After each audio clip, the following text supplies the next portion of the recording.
Assalamualaikum dear students, hope you are here and hearty. Welcome to NIEVS Homeschool. This is Fatema Sabrin Shikha, Assistant Teacher of English, National Ideal English Version School, Morning Show. Today I am going to take English class for the students of class 5 on the topic future tense. I am repeating, today our topic is future tense, and students, this is lecture number 11 and there is no homework for today's class. Students, you have completed taking preparation for your half-yearly examination based on present tense and past tense. You know there are three kinds of tense: present tense, past tense and future tense. As you have completed learning present tense and past tense, today is time to learn about future tense. There are four kinds of future tense: future indefinite, future continuous, future perfect and future perfect continuous. So today we will discuss on this elaborately. So let's start. Our today's topic is future tense. When any incident happens at the future time, we call it future tense.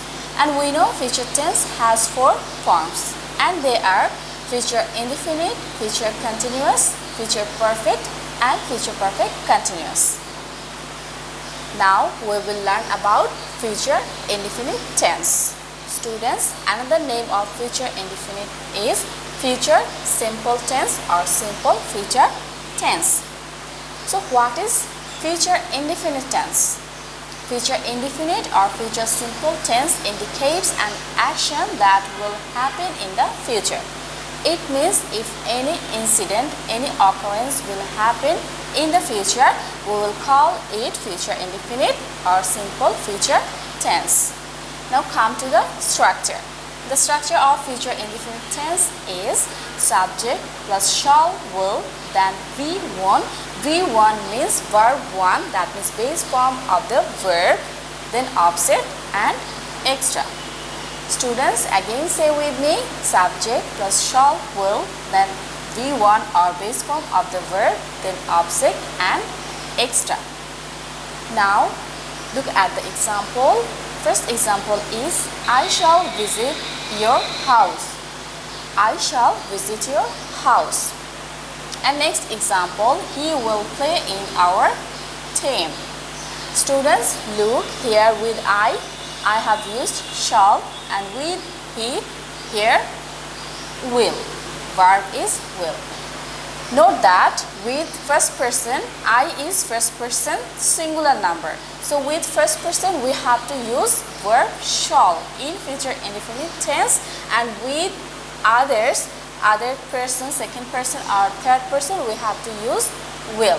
So I shall visit your house and he will play in our team. Look, after shall we have used base form of the verb, or we can say V1 or verb 1. Visit. The past form of visit is visited, and also past participle is visited. But we have to use base form here. In these two examples, we have used base form of the verb after shall and will. Now we'll discuss about future continuous tense. So what is future continuous tense? Future continuous tense refers to an action which will be in progress at some time in the future.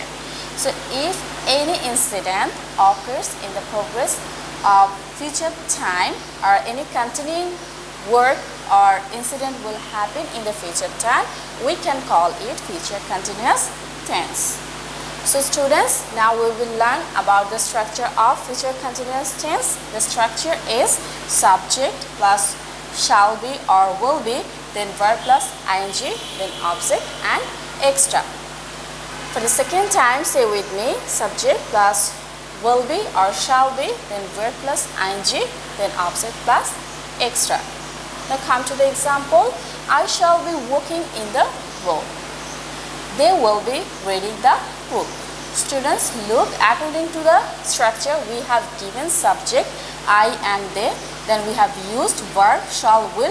With I, as I said, we have to use shall with first person, and we have to use will with second person and third person. So here they, it is third person plural number. We have used will. Then we have used be. After shall, will, we have used be. Then we have added ing with the verb. Students, look here. The verb is walk and next one is read.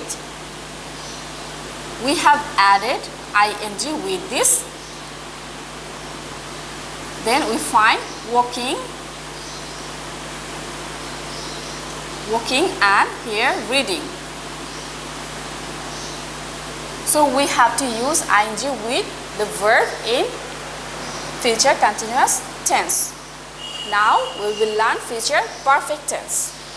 Future perfect tense denotes that an action will be completed at some point of time in the future, or it denotes an action completed before another future action. I'm repeating, future perfect tense denotes that an action will be completed at some point of time in the future, or it denotes an action completed before another future action. So, look at the example. Subject plus shall have or will have, then V3. Here V3 means past participle form of the verb. If we write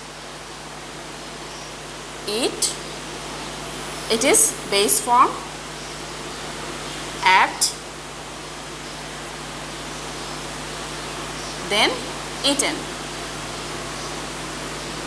This one is called V3 or past participle form of verb,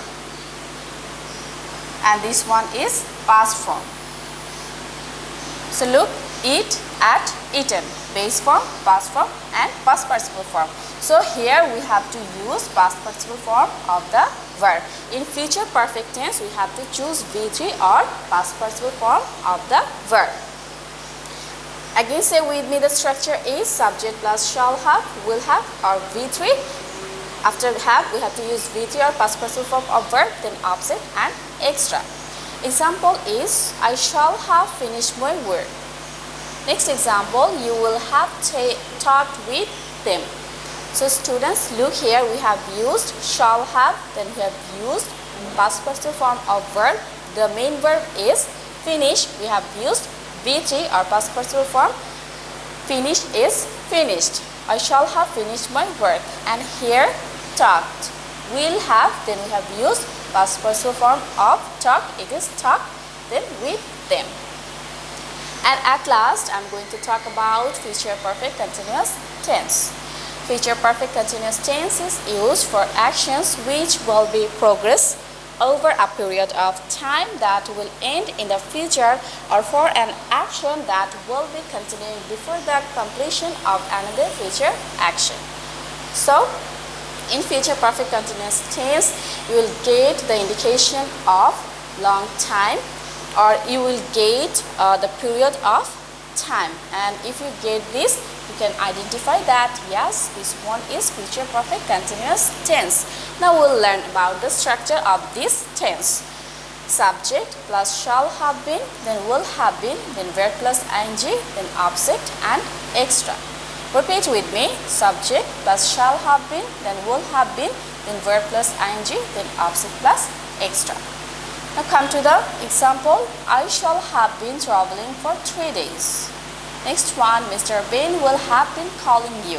Students, look here, in first example, for 3 days.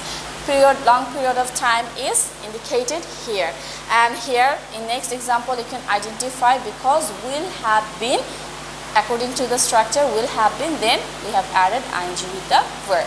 So, I shall have been traveling. Students, here you will get some similarity with future perfect tense, but extra been and ing you have to add it here in future perfect continuous tense.